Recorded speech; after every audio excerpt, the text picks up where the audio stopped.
Oi, pessoal, eu sou o Eduardo, sejam bem-vindos ao Apenas um Trekker. Nesse vídeo eu vou falar sobre um episódio muito especial da nova geração que está fazendo aniversário no dia de hoje, está completando 31 anos. Então fica aí para ver qual é o episódio e tá no ar o Time Warp.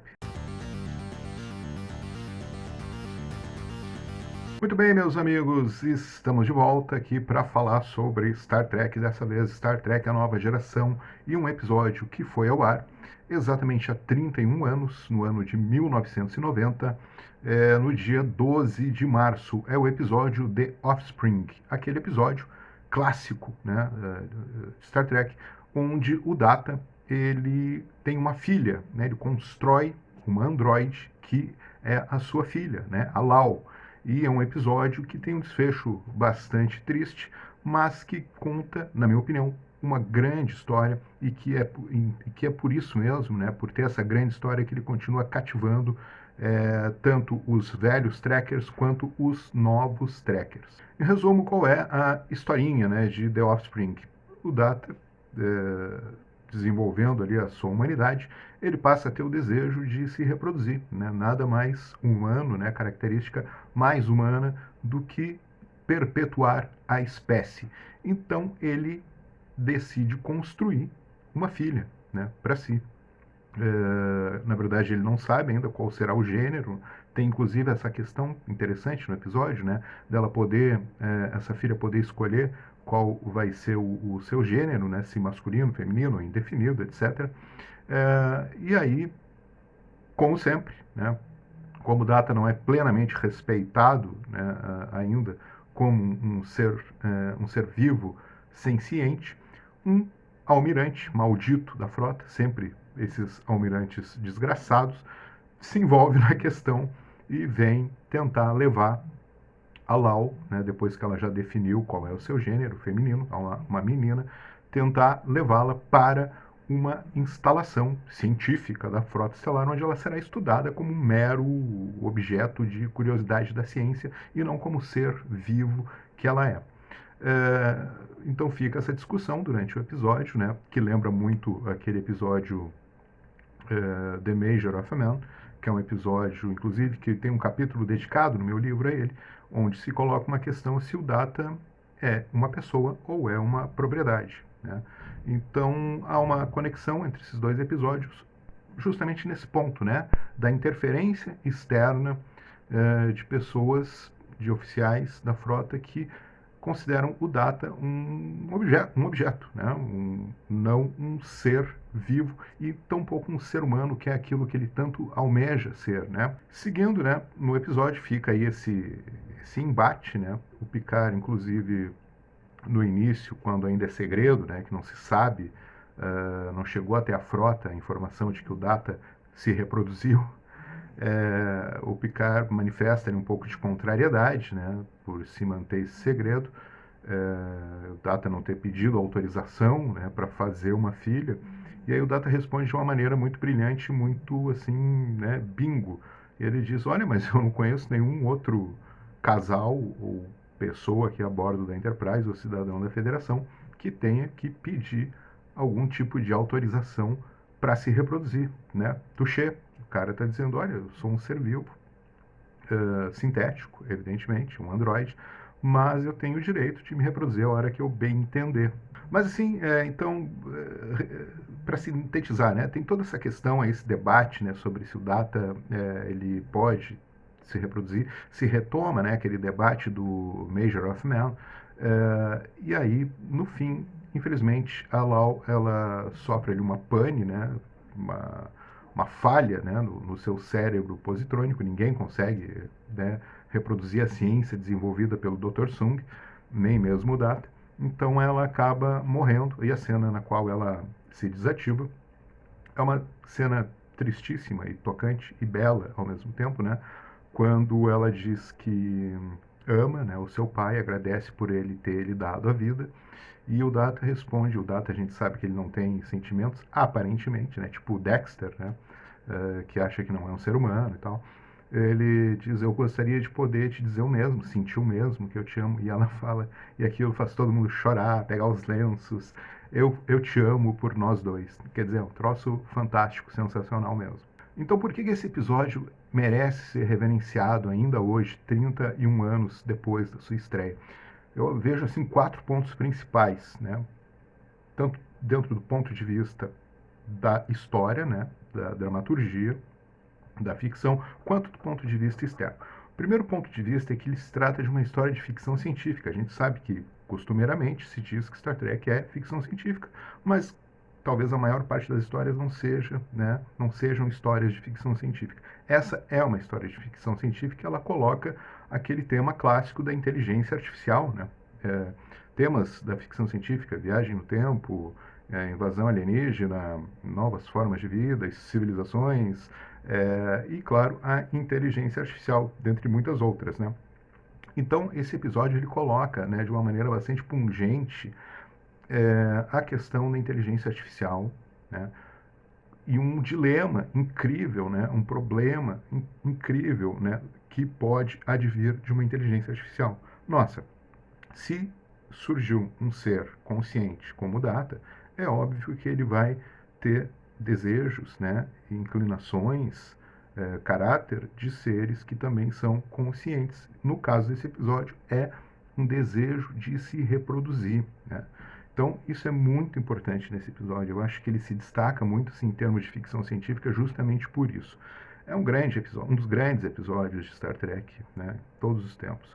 O segundo ponto que eu colocaria, que eu acho muito importante, é justamente o desenvolvimento, né, tem a ver com esse primeiro ponto, o desenvolvimento do personagem Data, e que vai ter repercussões, né, não só dentro de Star Trek A Nova Geração, como posteriormente em Star Trek Picard, que eu vou falar em seguida, que tem muito a ver.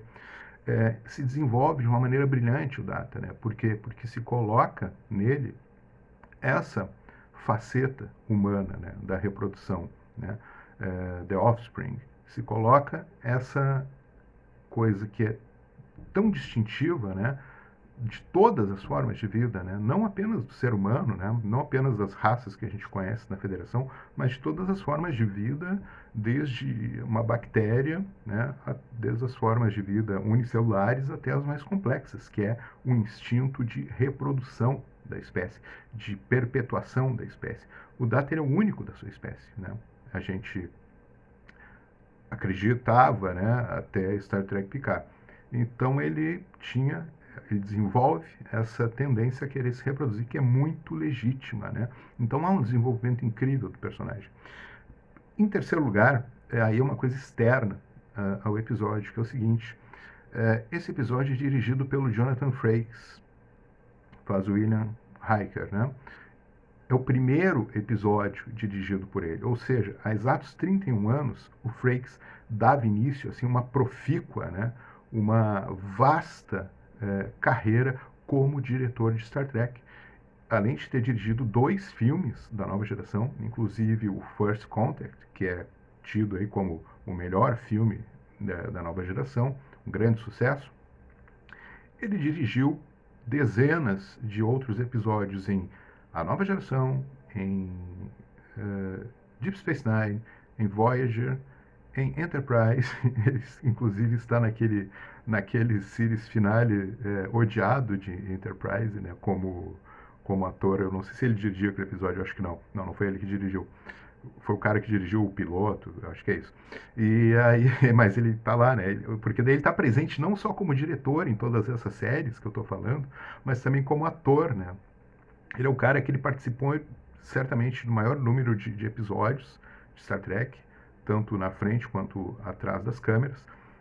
Então, quer dizer, o episódio, além de ser brilhante, amado, né, ele ainda é o episódio assim, de sorte do Jonathan Frakes, que inicia a carreira do cara. E daí por diante ele fez essa carreira dentro de Jornada nas Estrelas, dirigindo dezenas de episódios, inclusive em Star Trek Discovery, inclusive em Star Trek Picard. Ou seja, o cara está desde o início dos anos 90, né, final da década de 80, vindo até hoje, são 30 anos, né, mais de 30 anos, 31 anos, fazendo muita história atrás das câmeras de Star Trek. Ou seja, como se não bastasse ser um episódio fantástico na sua internalidade, na sua história, né, ele também tem um aspecto externo que é muito interessante para os fãs.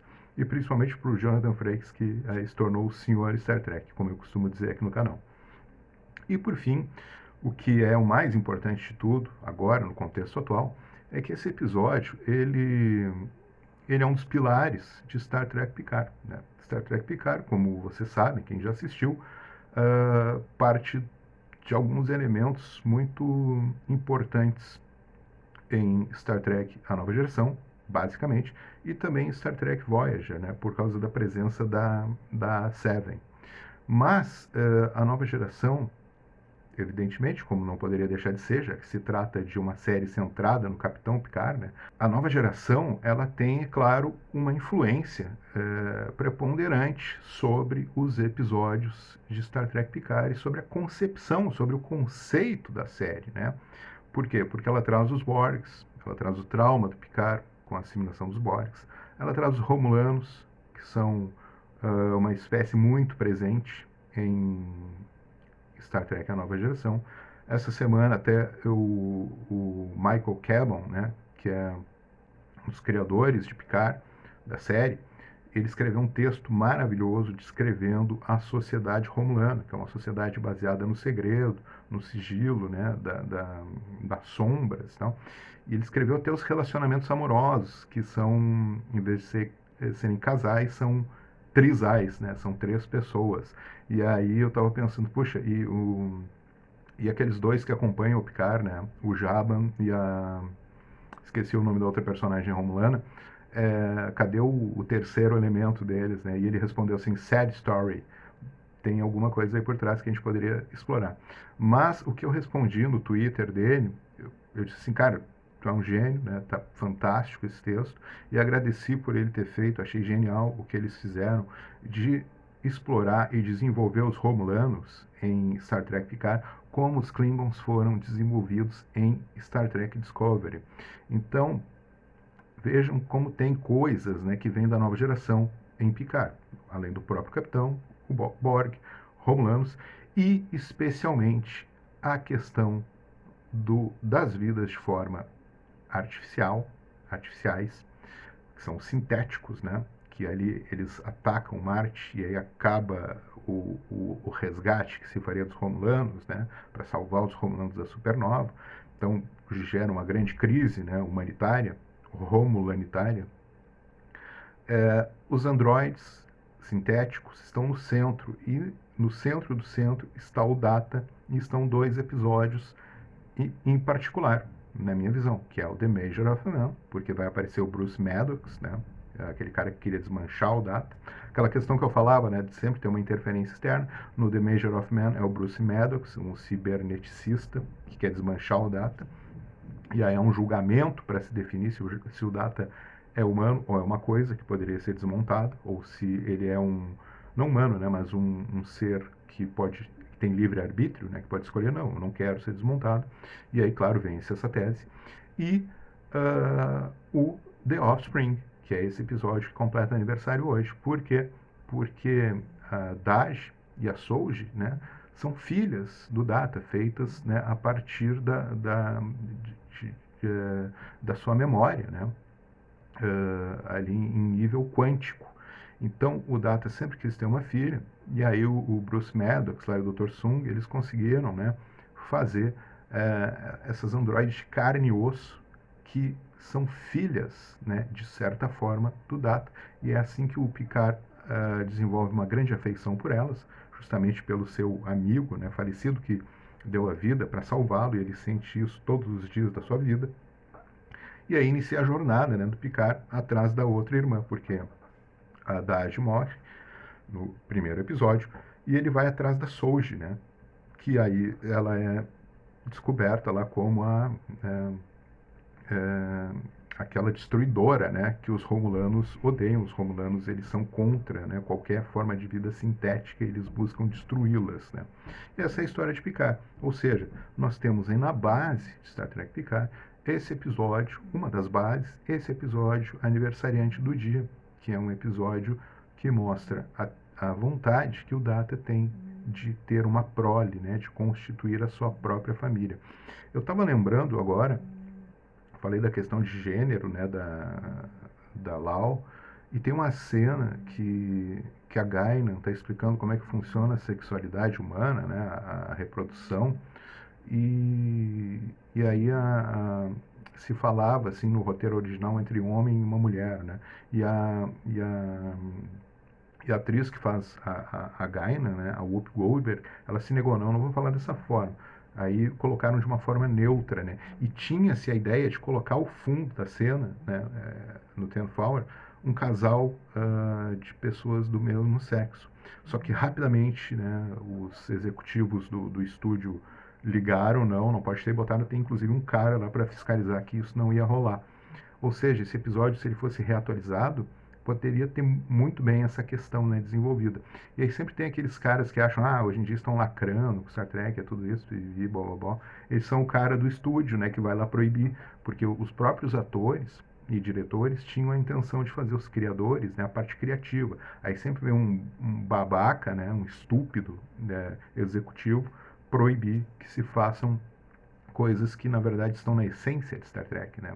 Então, é basicamente isso, só assim comentar mesmo, eu fiz questão de vir aqui comentar, porque eu adoro esse episódio e eu acho que ele merece ser visto e revisto sempre por todas essas questões que eu falei e sobretudo agora, né, atualmente, por ele ser tão vinculado, né, a Star Trek Picard, assim como o seu episódio cúmplice, o co-irmão, que é o The Measure of Man, são dois episódios geniais nos quais o Data é o centro, né? E agora esses dois episódios serviram de alimento e de fonte para o conceito de Star Trek Picard, que é uma série brilhante. Certamente já está aí no topo da minha lista das séries de Star Trek, né? Um dia eu vou gravar um vídeo aqui falando quais são as minhas séries favoritas, fazer tipo uma lista como eu fiz em relação aos filmes.